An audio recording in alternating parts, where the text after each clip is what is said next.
morning. My name is Natasha Diaz. My pronouns are she, her, and I serve on your board of trustees. It's my pleasure to welcome you here this morning. If you're here for the first time, we are so grateful to have you with us. And we invite everyone present in the sanctuary to join us after the service for Community Hour. Each week, we remind ourselves of our congregation's core values: connection, transformation, justice, and acceptance. Our mission is to embody these core values in our daily lives by welcoming all, inspiring compassion, nurturing wonder, and serving community. I warmly invite you to attend the Spring Equinox celebration this coming Saturday, March 23rd, from 3 to 4 p.m. here at Unity Temple. Our Earth Center group is collaborating with the Covenant of Earth and Sky of Second Unitarian Church, Chicago, on the service. Come to hear more of the Equinox story with music, ritual, and science. Laura and Jackie from the auction team have a brief announcement.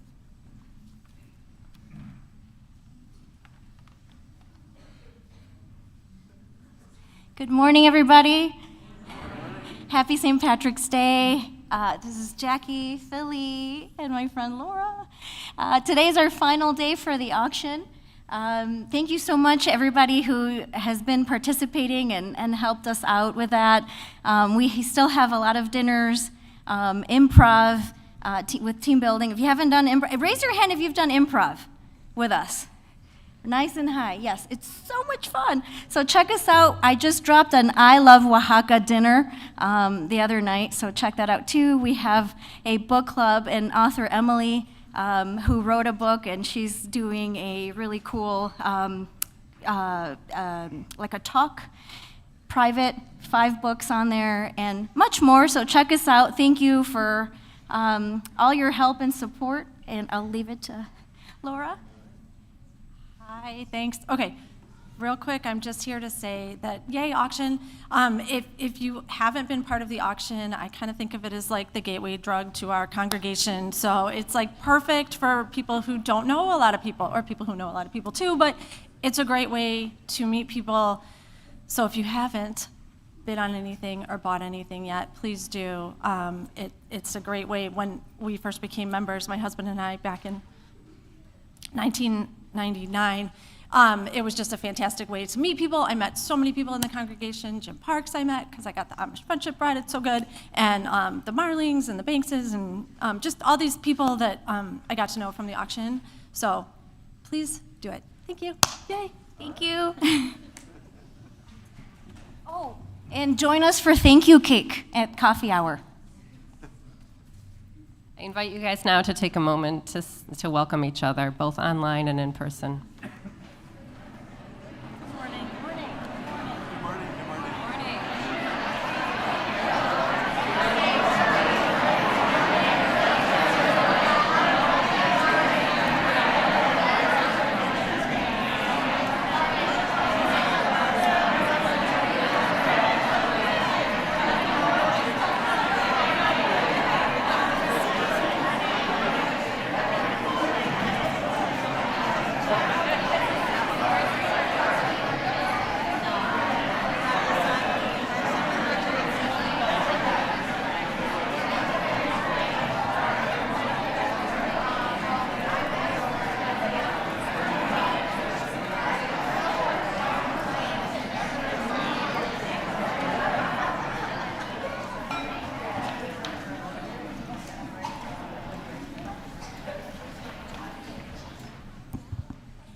Good morning. I'm Reverend Roger. My pronouns are he, him. And our chalice lighter today is Ellis. So Ellis, make your way here. Ellis is 7 years old. And I asked Ellis about favorite things, and Ellis said family and friends. All right. So I invite you to join in the chalice lighting words in the order of service. We are Unitarian Universalists. This is the church of the open minds, the loving hearts, the helping hands. We take care of the planet Earth and each other.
fight in the middle of air.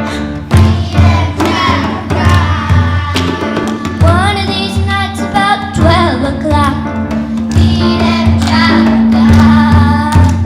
this whole world's gonna reel and rock.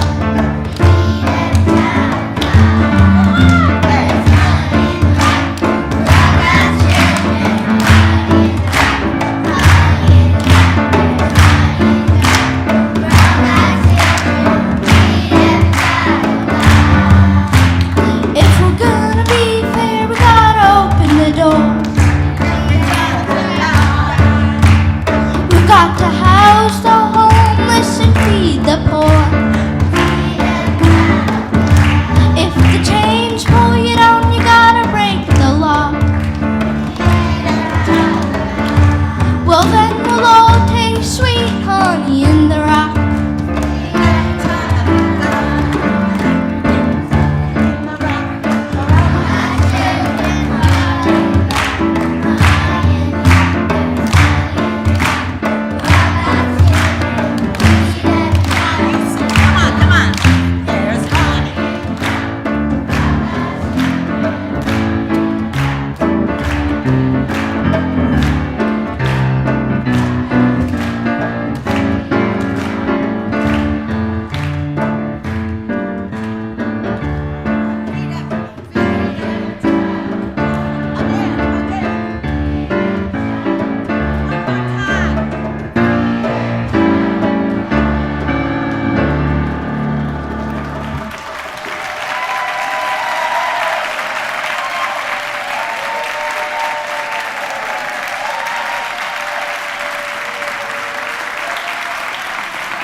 My colleague, the Reverend Gretchen Haley, wrote these opening words in response to her kids saying, "Why do we go to church?"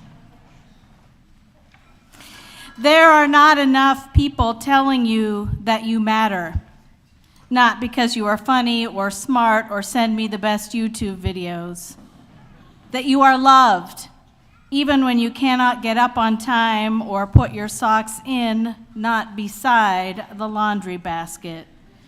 Even when your temper gets away from you and before we know it, the whole family is crying. We are sitting here in these pews on this morning so that you hear someone else say, "You are loved beyond belief." So that you feel from every direction you belong beyond your choosing. There is nothing that you can do that would make you unworthy of love, that your life is precious. Each breath in and out, precious. We are here to learn how to hold this much love at the center of our beings, to let it be our greeting and our parting, to let it flow from our singing and connect us in our silence. We are here to practice showing up like it counts, because we count. To show up with courage and also humility, to remember we could be wrong about everything, to feel a part of something with consequence beyond the everyday patterns, to learn community and responsibility, and to refuse despair, which if you don't need it yet, you will someday. To see people choosing kindness and letting go, giving away every blessing we receive with gratitude. Whoever you are, wherever you are on your life journey, wherever you are in the world, you are welcome here. Come, let us worship together. I'm Reverend Emily Gage. My pronouns are she and her. I invite you to join us in singing hymn number 361. It's in the gray hymn book. Enter, rejoice, and come in.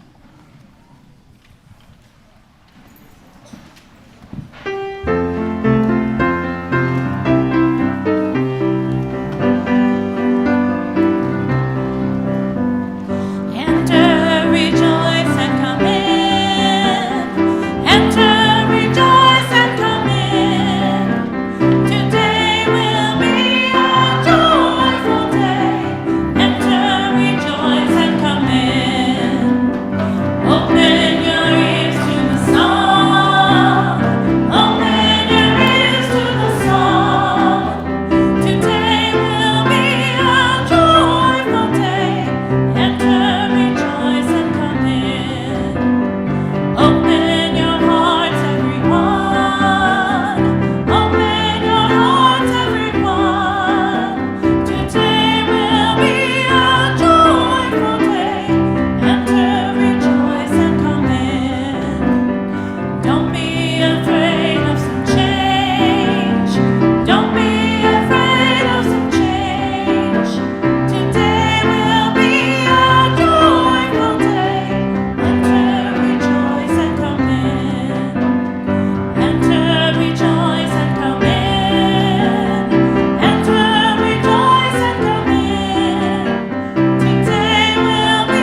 Please join me in the covenant. Love is the doctrine of this congregation, and the quest for truth is its sacrament, and service is its prayer, to dwell together in peace, to seek knowledge and freedom, to serve humanity in fellowship, to the end that all souls shall grow into harmony with the divine. Thus do we covenant with each other and with God.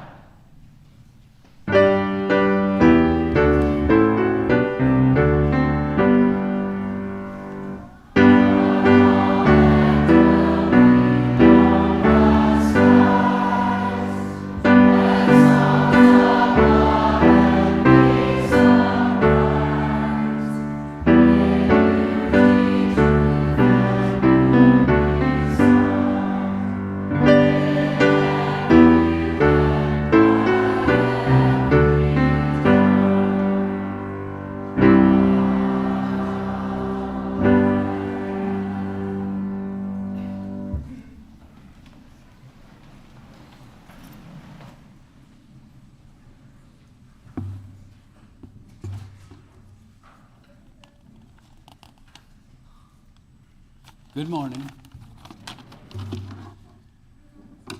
My name is Jay Peterson. My pronouns are he and him, and I serve on your spiritual care team.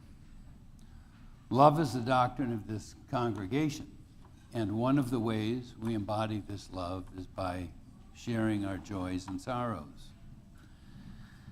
Those coming in person may share their joys and sorrows by writing them in the binder just outside the doors to the sanctuary before the service. You can also share them during the week by emailing them to spiritualcare@unitytemple.org. If you'd like to talk to somebody about what is in your heart, please feel welcome to contact the spiritual care team. We are here to listen and sit with you in times of both sorrow and joy. Here are the joys and sorrows that were shared this week. The Bartholomew family would like to share that our grandmother is in the hospital, and we wish her a speedy recovery, as I'm sure we all do. The Ellis family is so happy and proud of their two boys. The oldest got into his first choice Chicago High School, and we celebrate the younger one who completes his 4th grade chalice ceremony today and is also becoming a wonderful person. Corrine Rohr says, my lifelong friend, Susie, is in the hospital. She wishes her for a full recovery, as we do as well. Paul Celine, a longtime member of Unity Temple, died this month. Paul and his longtime partner, Sue Piha, were active members and know many of the people here.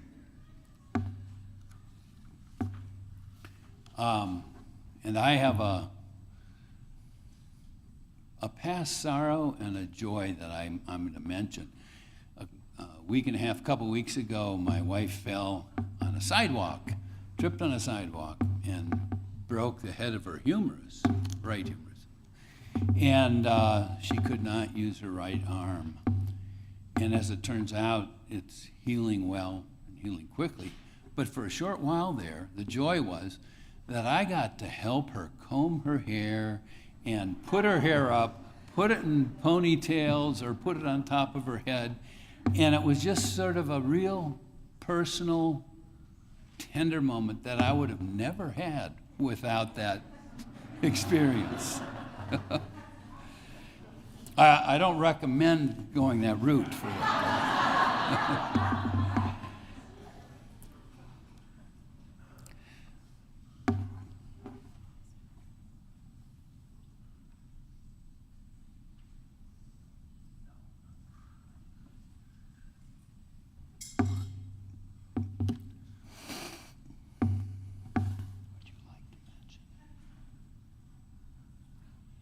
It's okay.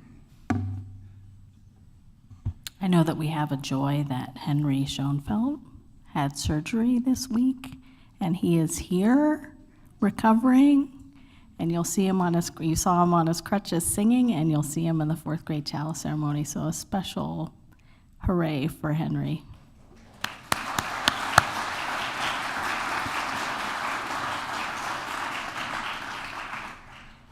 And a thank you to Emily for being impromptu.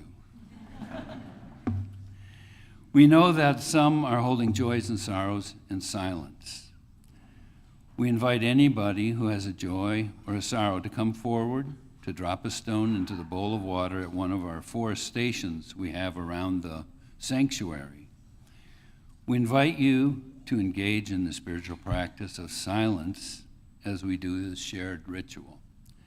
After the prayer, we will sing Spirit of Life once as a benediction.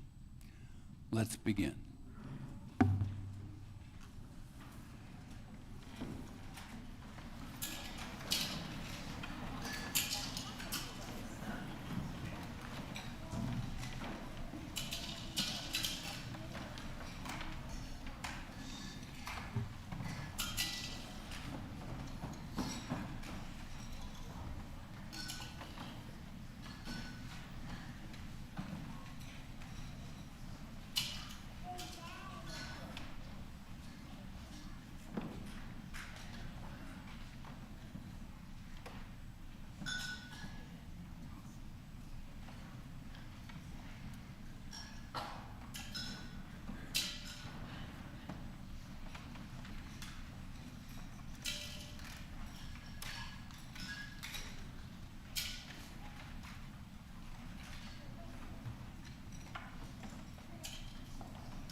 Let's join now in a spirit of prayer and meditation.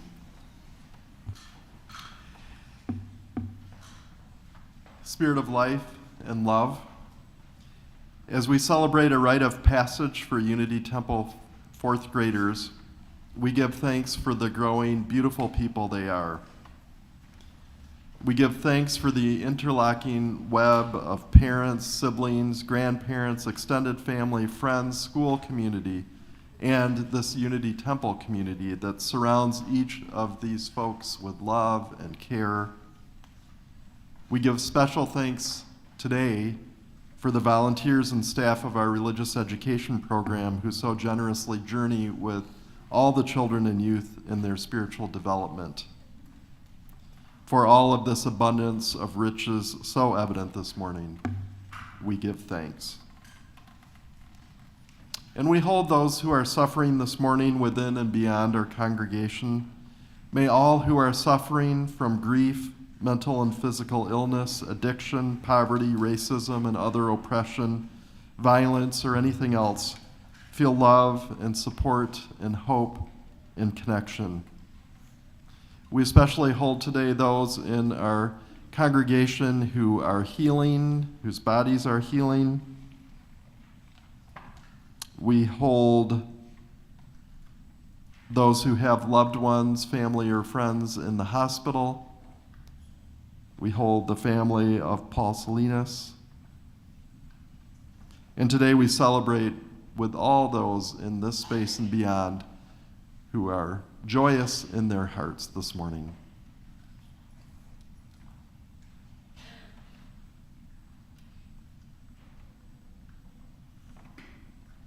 Amen.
We have an amazing celebration today of our fourth graders, and I'm going to invite our fourth graders to come and line up right here in front of you, and I'm going to introduce you to them.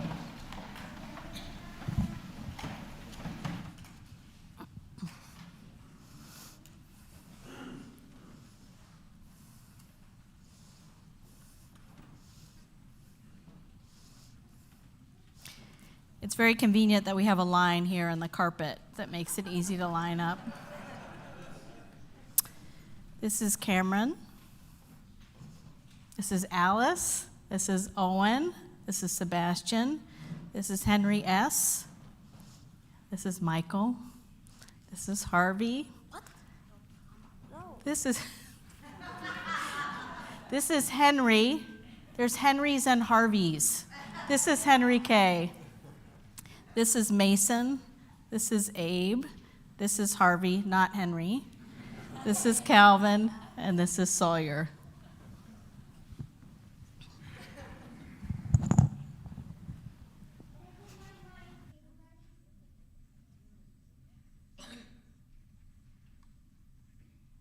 This Unity Temple Unitarian Universalist congregational tradition we think is about 26 years old.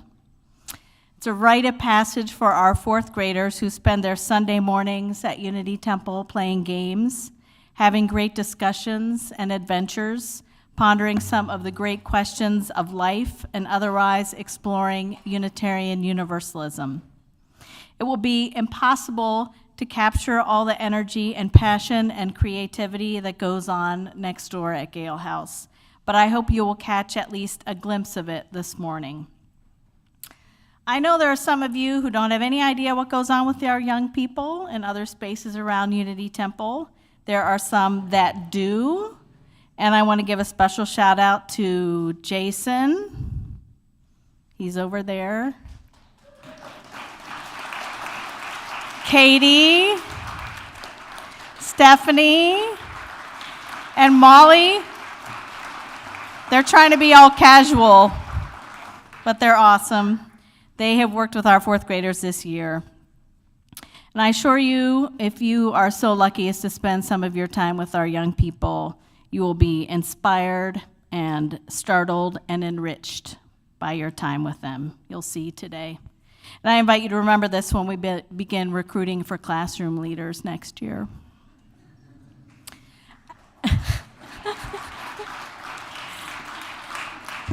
As a way of sharing some of what goes on in fourth grade, we had them share their thoughts about a series of questions we asked them. We asked our fourth graders about some of their favorite things to do. Abe said, sports and video games. I'm an athlete and sports are my hobbies. Sawyer, Sebastian, Calvin, and Cameron also like video games. Mason likes to play Mario Wonder because it shows the power of the flower. Michael likes to play Minecraft because the possibilities are endless. Alice likes to play the guitar. Owen likes to play the piano and build Legos. Cameron also likes to binge watch things, nap, and annoy her parents. And fourth graders, I invite you to think of this laughter as just love bubbling over, because that's what it is. Henry and Sebastian also both like to play soccer, and Harvey likes to play hockey. We asked them about their favorite holidays. Abe, Calvin, Cameron, Henry S., Mason, Michael, Owen, and Sebastian all voted for Christmas, mostly because of the presents. Abe also enjoys time with his family. Henry S. also likes what Jesus taught. Cameron also likes her birthday, and Sawyer and Harvey say their birthdays are their favorite holidays. Owen and Alice also like Halloween. Alice likes going trick-or-treating and hanging out with her friends. The fourth graders each named an important thing that they've learned at Unity Temple. Abe said, all people should be respected and included. Alice learned how to make a double-pleated cockroach guitar pick. You can ask her about that later, it's pretty cool. Calvin, everyone is important. Cameron, drinking Coke. Harvey learned about life. Henry S., listen, this is important. If you don't get to the cookie table early, all the good cookies will be gone. But if you are in the Chalice Singers, you can get good double desserts. Mason learned respect others. Michael learned respect the belief of others. Owen, cookies are good. Sawyer, everyone is important. Sebastian, violence doesn't solve everything. They had some thoughts on what they'd like to change in the world. Abe would like to change smoking and make it illegal, and would like to reverse global warming, and would like for people to stop getting straws at restaurants, which would help the sea turtles. Alice would like free health care and LGBTQ+ rights. Calvin would like to change global warming. Cameron would like to change gun violence around the world and school shootings, and also poverty. Harvey would like to change pollution. Henry S. would like to play for Real Madrid. Mason would like more recess. Michael would make vaping, smoking, and drinking alcohol illegal. Owen wants no more bullying. Sawyer would like to change always being warm, and Sebastian would stop poaching. We asked the fourth graders to tell us something that they believe in. Henry S., Cameron, and Abe wrote, I believe in God, and Abe also wrote, I believe in the goodness of others. Alice wrote, Chef Remy from Ratatouille has good soup. And Owen believes he is a great fourth grader. Calvin and Sebastian believe in science. Harvey believes in luck. Mason believes in cats. Michael believes that Ukraine will win the war against Russia and that war stinks. Sawyer believes in himself. The fourth graders talked about someone who they admire or are inspired by. Abe said Michael Jordan because he's the best basketball player, and Abe also wants to be the best. Alice said Obama because Obama. Calvin and Owen are both inspired by their dads. Sawyer is inspired by his mom and dad. Cameron says herself. Harvey says his friend for getting him to play hockey. Henry S. is inspired by Mbappe because he is Henry's favorite soccer player and he is very good. Ronaldo because he had a tough journey to be a great player. He's also inspired by his parents because they like to help him and are his parents. Mason is inspired by Grandma because he loves her. Michael admires Avatar Aang because he's kind and helps others of any ability, and also he saved the world from the Fire Lord. Sebastian is inspired by Messi because he plays soccer. When we asked our fourth graders what they liked about being a Unitarian Universalist, Alice, Calvin, Cameron, Harvey, Owen, Sawyer, and Sebastian mentioned cookies. Cameron specifically said Oreos. Abe said everyone is included. Alice said both acceptance and cookies.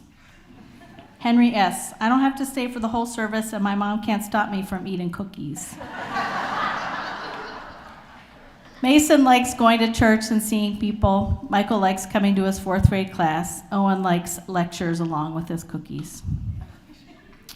Finally, I asked each 4th grader if there was anything that was important for people to know about them. And Abe wrote, all people should be accepted no matter how they identify and no matter their race, because I have 2 moms and a brother who is brown, and even though I look white, I am also part brown. Alice wrote, I like Metallica and Weezer. Cameron doesn't know. Cameron likes Coke, Harvey plays hockey, Henry S. likes to play soccer, Mason likes games. Michael writes, I'm kind of weird and that is okay. Amen. Owen has 3 cats and a bearded dragon. Sawyer is good at racing. Sebastian loves soccer. Abe, Alice, Calvin, Cameron, Harvey, Henry, Kay, Henry S., Mason, Michael, Owen, Sawyer, and Sebastian, we are so glad to know you. We are so grateful that you are part of our community, and we are so proud of you. We celebrate you today and every day. The 4th graders have an affirmation that they're going to share with you. For you, this is in your order of service. Alice, oh, okay. We're going to pass them out here for the 4th graders.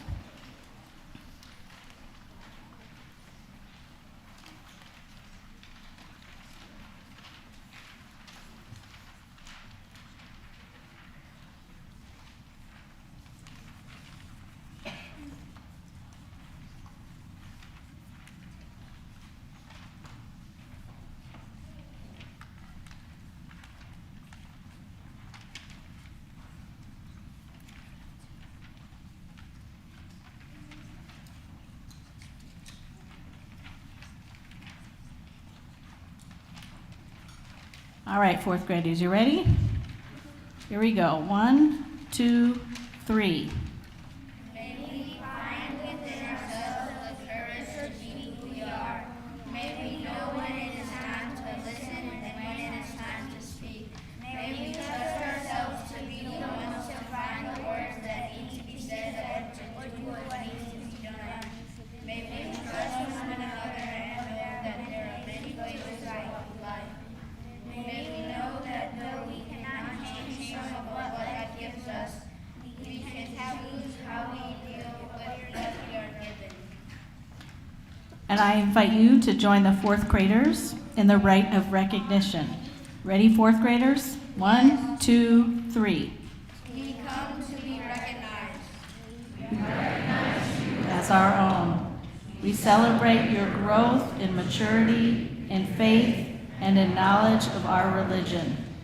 We ask you to keep caring about us as we grow. We care about you, and we love you, and we promise to keep you always in our circles. Teach us and learn with us. We will teach you if you will teach us, and together we will grow in learning and in spirit. And finally, we have some gifts for 4th graders. There's a little book of Unitarian Universalism called Sunday and Every Day. Val's going to pass these gifts out to you. You get a name tag, and you get a chalice rock. Jim Parks has a special pen that he writes their names beautifully on one side, and our Unity Temple youth group. Where's Jim? There's Jim. Where's our youth group? Yeah! They painted the chalices on the other side.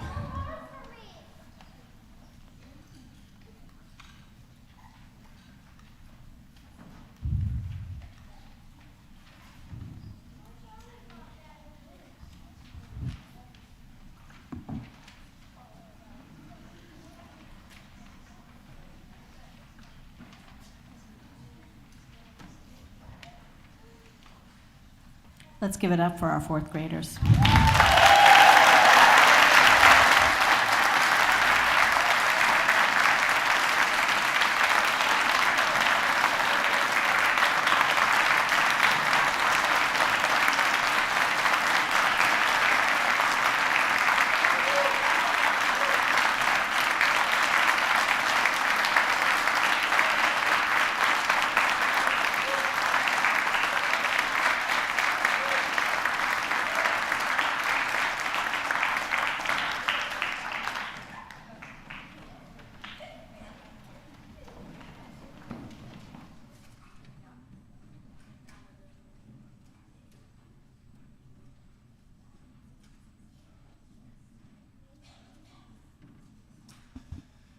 Patricia Tucker Ladd from our Immigration Refugee Response Team is going to share a little bit with us about the team which we are spotlighting this month. Patricia. Good morning. I'm so glad to have a chance to talk with you this morning about one of the activities of our immigration justice team. Specifically, we are engaged in the process of accompanying a family, a migrant family, or some people use the term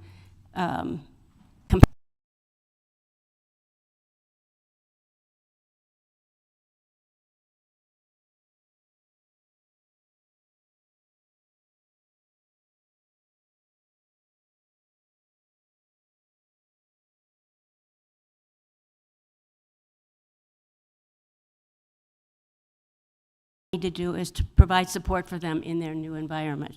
And that's what accompanying a family means.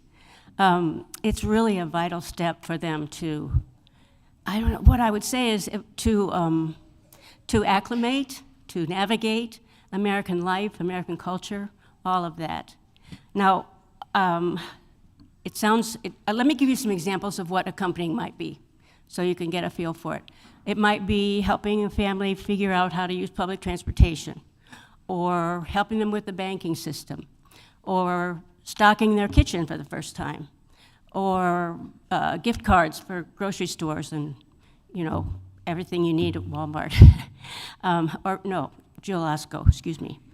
No, wait, well, Trader Joe's, sorry. What am I thinking?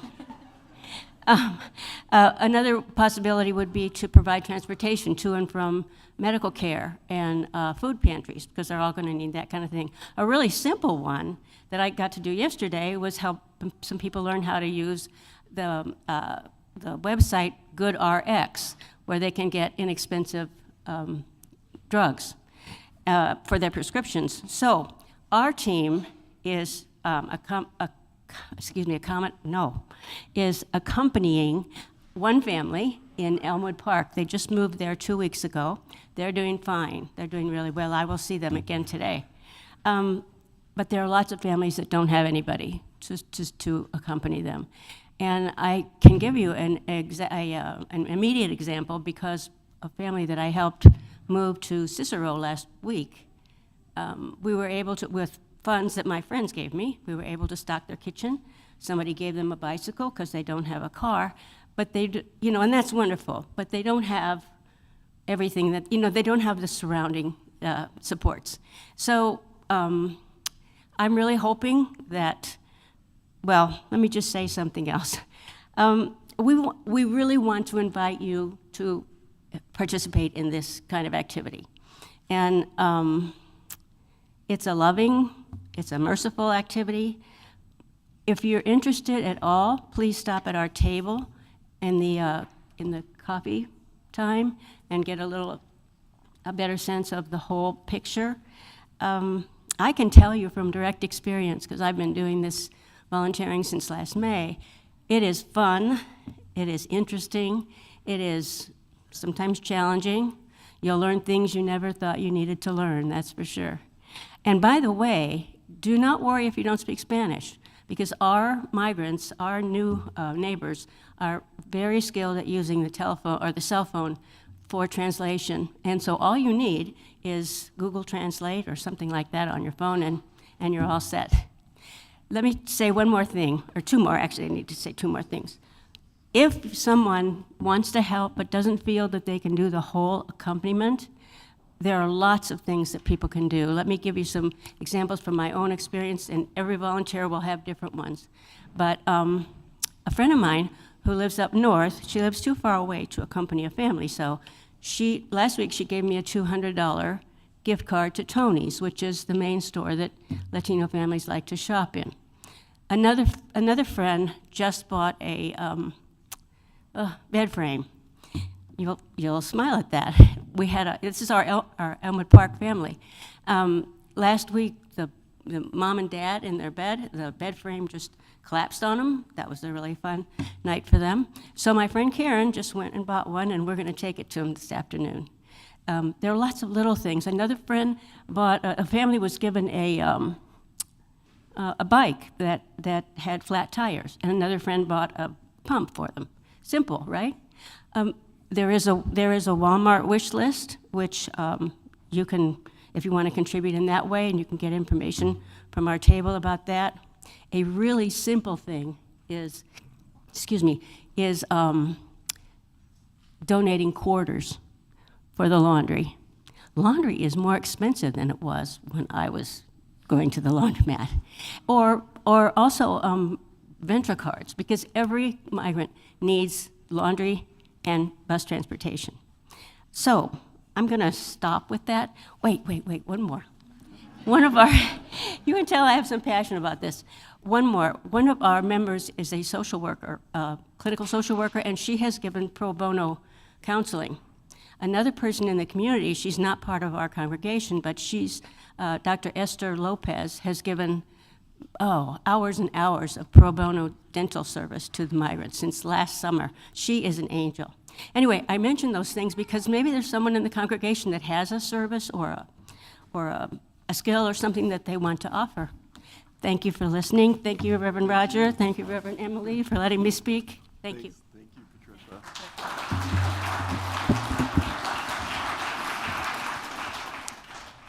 So with gratitude for our team for all that they're doing, we have a chance to pitch in and help. We also have a chance to support this effort with our offering today, which will be split evenly between programs and mission of this congregation and the Migrant Resettlement Fund for Oak Park. So if you're in an area where baskets are not passing, you can find them under one of the back pews in your section, and you can get this started, and then when they're ready to come down, bring them down up front here, and Emily and I will collect them.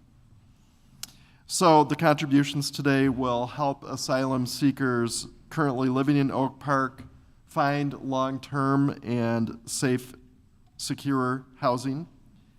May each of us here today be transformed by our giving, and may the world be transformed by our gifts.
We are sitting here in these pews this morning so that you hear someone else say, "You are loved beyond belief."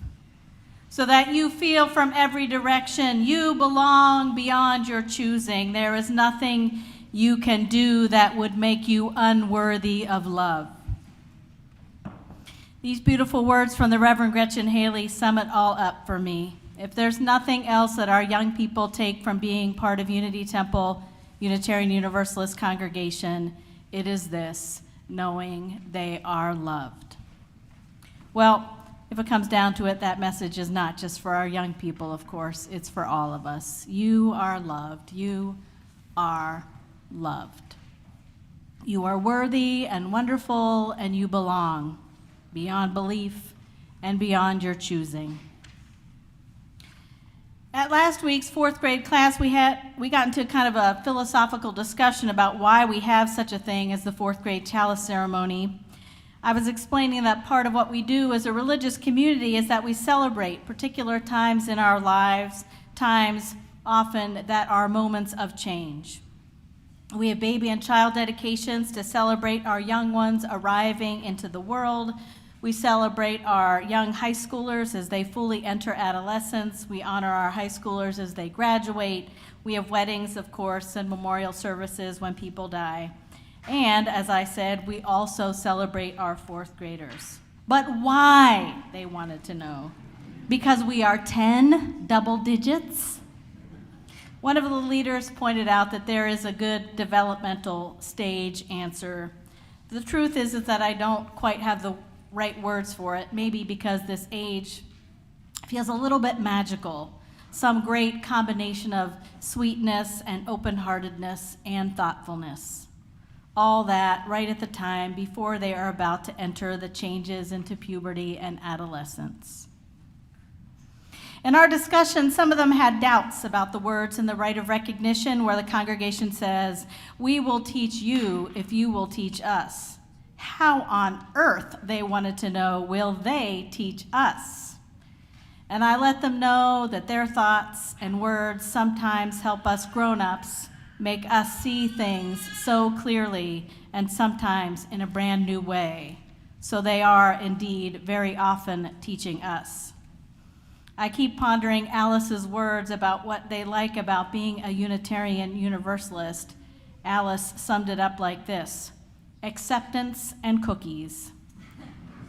It's a pretty accurate slogan for what we do here on a Sunday morning. In the month of March, we've been talking about transformation, which is really another word for change. I forgot to talk about this with our fourth graders this year, but I sometimes remember to tell them that this is a rite of passage, like today's chalice ceremony. It's about rites of passage or about change, marking a time when you are growing up, and that they are likely going to feel a little bit differently when this is all over. It's a perfect timing to be pondering transformation as we mark this time with a rite of passage. One thing I know about rites of passages, whatever kind they are, weddings or high school bridging or baby dedications, is that they are often times of big feelings. Like maybe you are super happy that you're graduating from high school and you can't wait to go on to your next adventure, but you're also sad because you're going to miss your friends, and you're also nervous about what is going to happen because it's all new. And you are all of those all at once. I love that it is generally human customs to come together at those times of big feelings and change, because those are exactly the moments when we need other people around us. When we need others to share our joys or sorrows. When we need people to say, like in the case of these fourth graders, "Wow, look at how amazing you are right now. Look at the great people you are." And also, "We know you have done so many hard things, and we know there are many more hard things coming, and we know you are going to keep on growing and changing and becoming, and we are going to be helping you and learning with you and cheering you on." These rites of passages are designed in part to remind us that we are not alone. Because even when we're celebrating something that's totally joyful, it can still mean that new and hard things are coming, things that we might need help with. I'm going to let some of you in on a secret here that some of us already know. Parents don't always know what they are doing. I remember when my wife and I drove our son home for the first time. He was maybe not even 5 pounds. And I drove about 2 miles an hour with my flashers on the whole time because we were totally afraid we were going to break him, even though he was completely bundled up and strapped into his very safe seat in the back of the car.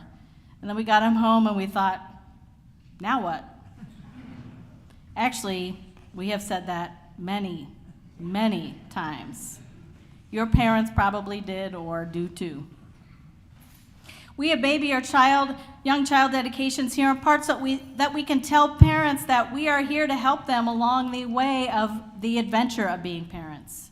And then we live that out in other ways. Parents talk to other parents and give each other ideas or advice, or sometimes they just listen. We all teach each other's kids, sometimes in the formal classroom, but also in just talking to them in coffee hour or playing games at family fun night. I can name so many adults who meant so much to me growing up in my congregation just because they showed me love and talked to me so many times there. Now, looking back, I think of how they held me literally and metaphorically as I was going through lots of transformation and I wasn't always my best self. That's what we do for each other. I've been thinking a lot about our new neighbors here in Oak Park, the ones that have come, many from Venezuela, who are here because they are helping to build better lives for themselves and for their families. Just think of all the changes and transformations they have to figure out. Of course they need all the people we all need to figure things out. If we choose to open our hearts to our new neighbors, they and we can teach and learn from each other too. Way back in August, when Reverend Roger was starting his ministry with us, he and I went on a little retreat together to a place right on Lake Michigan in Racine. And while we were there, we picked up the rocks from the beach that we gave to the 4th graders today. I took a little video so you can see where the rocks come from. Thanks, Brian. I could watch water like this all day. I love how there was constant change and movement with the waves. And I love how at the very same time it feels like things don't change, kind of like each of us. 4th graders, I wanted to show you where these rocks come from because I wanted you to know that those rocks connect you to the people of this congregation, but also to the wide, beautiful world. And same for everyone else here. As Gretchen Haley reminds her kids, we are sitting here in these pews this morning so that you hear someone else say, you are loved beyond belief, so that you feel from every direction you belong beyond your choosing. There is nothing you can do that would make you unworthy of love. As we go through all the changes of the days and months and years to come, may we know that we are not alone. May we know that we belong. May we know that we are loved. And so, may it always be.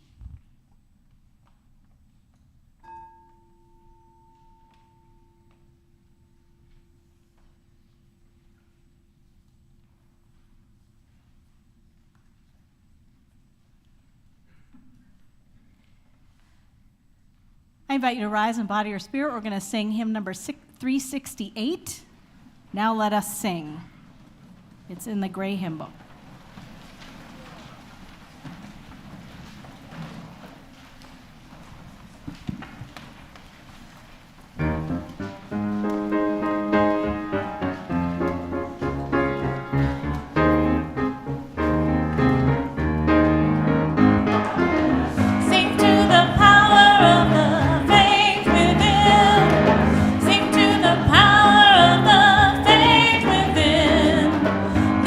Your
Our closing words are from 1 Corinthians. Keep alert, stand firm in your faith, be courageous, be strong. Let all that you do be done in love. Please join with me in the words of our chalice extinguishing. Carry the flame of peace and love until we meet again. You may be seated.